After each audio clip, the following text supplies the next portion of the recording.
There's a peculiar ache that comes from walking back into a place that once held you and finding it foreign. I've felt it. The familiar key sliding into the lock, the door opening with that same creak, the smell of old curtains and polished wood wrapping around me like a memory.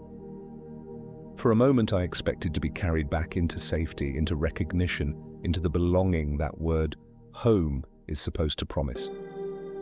But what I felt was strangeness. The wallpaper looked the same, the shadows fell in familiar corners, but my body didn't relax, my breath didn't settle.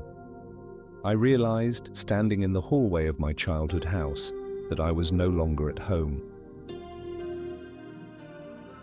That is the contradiction at the heart of this reflection. You can return home and still feel homeless. It shook me because for years I had carried the illusion that if everything else went wrong, if jobs collapsed, if relationships faltered, if life scattered me too thin, then at least I could go back. Back to the place where it all began, back to the house that held me, back to the coordinates that promised safety. But when I went back, what I found was not safety. It was displacement. The walls could not hold me anymore. I walked through the rooms like a visitor in a museum. The bed where I once slept was smaller than I remembered. The desk where I once scribbled dreams felt foreign beneath my hand. Even the window, which used to open onto endless possibility, now framed only a street that belonged to someone else's story. I had returned to the house, but I had not returned to myself. That's when the truth began to gnaw at me. Home is not contained in geography, in bricks, in coordinates. Home is something else entirely. I think of the countless nights I spent in apartments that never felt like mine, even when my name was on the lease. I think of the evenings I spent restless, in rooms full of furniture I had chosen, walls painted in colors I liked, yet still feeling unsettled, like a guest. And then I think of other nights. Nights in temporary spaces, borrowed spaces, a friend's spare room, even a train station bench, when something in me was fully present, and for that moment I felt more at home than in any of the houses I had claimed as mine. That is when I began to suspect. Home has less to do with place and more to do with presence. For much of my life, I longed for someday home. That perfect house, that perfect town, that perfect address that would finally silence the ache. I scrolled through real estate listings as though meaning could be purchased per square foot. I carried the idea that if I just found the right coordinates, the ache of homelessness inside me would vanish. But again and again, the walls changed, the streets shifted, and still the ache remained. Because the ache was never about the place. The ache was about presence, my absence from myself, my absence from the moment I was already living. The older I get, the more I see the truth. You can be homeless in your own house and at home on a stranger's porch if you are fully there. You can be surrounded by family photographs, familiar furniture, even the smells of childhood, and still feel adrift. And you can sit on a simple step, a cup of tea in your hand, the evening air brushing against your face, and feel more rooted than in any mansion. Home is not a place. Home is presence. The lie is everywhere, so subtle we barely see it. Home is where you grew up. Home is your address. Home is something you buy, own, defend.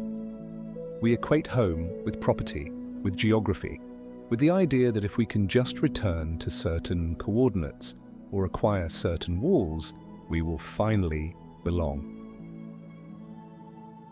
It sounds comforting. It promises certainty, and it collapses the moment we test it.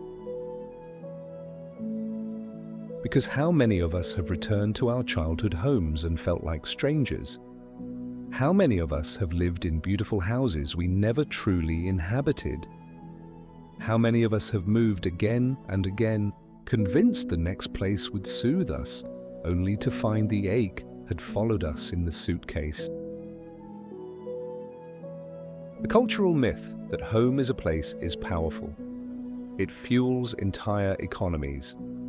Advertisements whisper, "Buy this house and you will finally belong. Move to this neighborhood and you will finally be safe. Return to your roots and you will finally rest."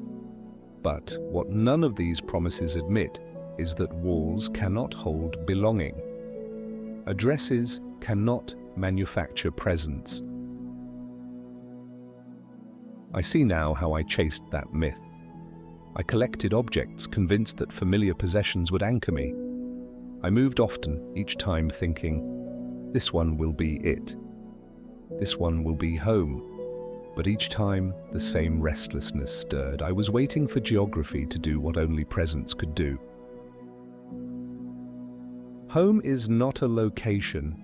Home is the presence you bring to a location. Home is being fully alive where you are. I once walked into my childhood house and felt like a stranger. But later, in a bare apartment with nothing but a mattress on the floor and a single lamp by the wall, I lit incense one evening and sat quietly. In that stillness, I felt something shift. The room was no less empty, but I was no longer absent. My own presence filled the space, and suddenly it felt like home. That is the detour. Home is not where you grew up. Home is not an address. Home is not even the house you live in now. Home is a presence, and presence is portable. The lie says, home is property. The truth is, home is where you stand fully. And when you begin to see it that way, something freeing happens. You stop searching endlessly for someday home. You stop waiting for the right walls, the right town, the right coordinates. You realize you can make home here, now, by showing up fully to the life already before you. Wherever you stand fully, you are home. I will never forget the day I walked back into my childhood house after years away. It was a modest place, nothing extraordinary. Cream walls, scuffed floorboards, the faint scent of wood polish still clinging to the air. When I was a boy, that smell was the smell of safety. My mother wiped every surface with a dedication that made the whole place shine, and that polish carried the faint promise that life could be ordered, life could be held together. But on that return visit, the smell hit me differently.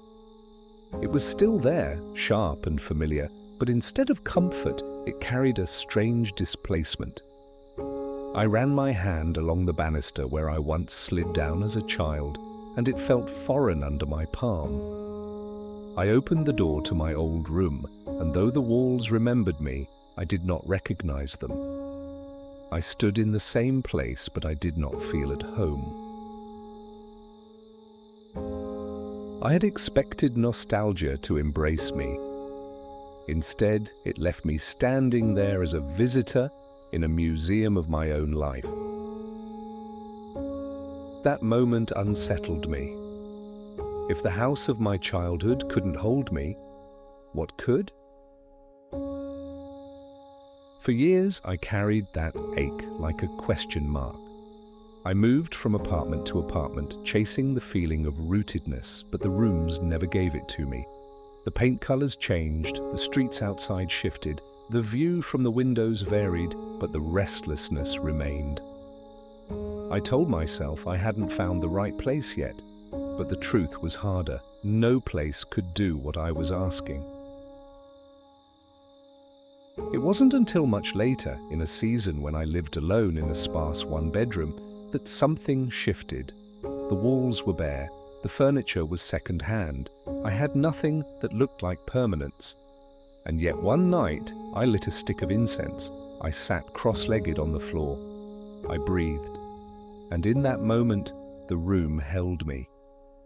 Not because of what it was, but because of how present I was inside it. That's when I understood.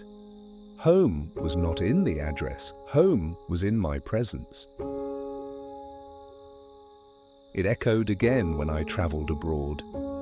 There were nights when I sat in train stations, waiting for delayed departures, my suitcase pressed against my leg, the air heavy with diesel and chatter. By every external measure, I was nowhere near home. And yet, in some of those moments, a sip of hot tea from a chipped mug, a stranger's smile exchanged without words, I felt more at home than I had in years of expensive apartments. Because home is not wall. Home is presence, and presence can happen anywhere. The more I reflect, the more I see how, stubbornly, the world insists that home is geography. We treat it like an address to return to, a deed to own, a place to defend. We say, home is where you grew up, or home is where your family is, or home is the house you buy.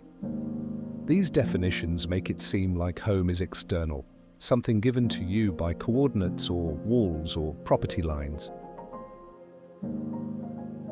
But the reality is harsher and also freer. You can live in a house your whole life and never be at home in it. You can sleep in the same bed for decades and still feel like a stranger to yourself. You can inherit a house, defend its walls, polish its floors, and still feel adrift inside it. I once thought my childhood house was my anchor. But when I returned and felt like a stranger, I realized that the anchor had never been the walls. It had been my presence within them. And presence, once gone, cannot be conjured back by architecture. That is the philosophical turning point. Home is not property. Home is presence. It reminds me of the migratory birds I watch sometimes when driving through the country. They sweep across the sky in great patterns, returning each year, not to a single house, but to a rhythm. Their home is not a place pinned on a map. Their home is a pattern, a presence, a way of being in the world. And I think that's closer to the truth for us, too. Belonging is not tied to walls, it is tied to presence, to being awake, to being honest, to being fully there. You can be at home even without a house. The counter-argument comes quickly. Home is where you grew up. Home is the house you return to. But, I reply, home is where you stand fully. And if you are absent from yourself, even the house you grew up in will feel foreign. So I turn the lie inside out. Home is not geography. Home is not address. Home is not mortgage or deed. Home is not nostalgia. Home is presence. And presence is always portable. It can be carried with you. It can be lit in a bare apartment with a stick of incense. It can be found in a single lamp glowing in a window. It can be felt in a deep breath, taken at a roadside stop, shoulders unclenching, body arriving where it already is. The detour, then, is this. Stop chasing houses, stop chasing coordinates, stop waiting for someday home. Make home in your presence. Stand fully where you are, and there it is. Wherever you stand fully, you are home. The lesson came slowly, but when it arrived, it was like a door opening in me. I no longer see home as something to return to or something to buy. or something others can give. I see it now as something I carry, something I either bring to the place I am in, or something I withhold. I used to walk through rooms with my body present but my mind elsewhere, convinced that the emptiness I felt came from the walls. This house isn't right, I told myself. This neighborhood doesn't suit me. But the emptiness wasn't in the walls, it was in me. I wasn't home because I wasn't present. Once I began to understand this, everything shifted.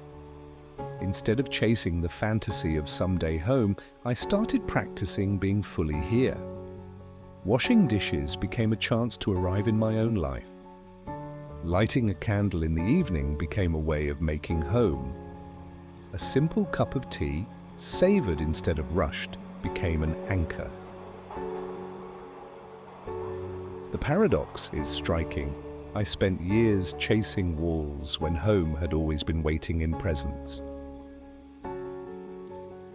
And so I ask you, as I ask myself each day, where do you feel most at home, really? Not which address, not which childhood room, not which dream house, but which moments, which practices, which presences make you feel rooted, alive, unexiled? Where do your shoulders drop? Where does your breath settle? Where does the ache quiet? That is home. Home might be in the small ritual of turning a key at the end of a long day, not because the door leads to the perfect house, but because the act of turning it reminds you. You are here, you are safe, you are present. Home might be in the laughter of a conversation where you don't need to hide. Home might be in the way sunlight falls across your desk in the morning. Home might be in the stillness of prayer, or the scent of incense, or the hush before sleep. Presence is what makes home, not property. And that means you don't have to keep wandering in search of someday. You can stop. You can stand where you are, and if you inhabit it fully, home will reveal itself. Home is not behind you. Home is not ahead of you. Home is what happens when you arrive where you already are. You can return to the house you grew up in and still feel like a stranger. You can walk the halls of memory and find only absence. You can stand inside walls that once held you and realize they no longer can. That is the ache of displacement, the revelation that home is not place. But here is the blessing. You can be at home anywhere you bring your full presence. I once walked into my childhood house and felt homeless, and I once sat in a bare apartment with incense curling in the air and felt rooted. That is the truth life has taught me. Home is not coordinates. Home is presence. So here is the benediction I carry, and I offer it to you. Wherever you stand fully, you are home. When you breathe into this moment, when you allow yourself to arrive in your own life, when you stop waiting for the perfect place to make you whole, you discover that home has always been here. Home is not what you own. Home is not what you return to. Home is not someday. Home is the presence you bring now. So wherever tonight finds you, in a crowded house or a lonely room, in the comfort of familiar walls or in the strangeness of a borrowed bed, may you remember this: you can belong here if you arrive here. You can be at home if you inhabit yourself fully. Wherever you stand fully, you are home.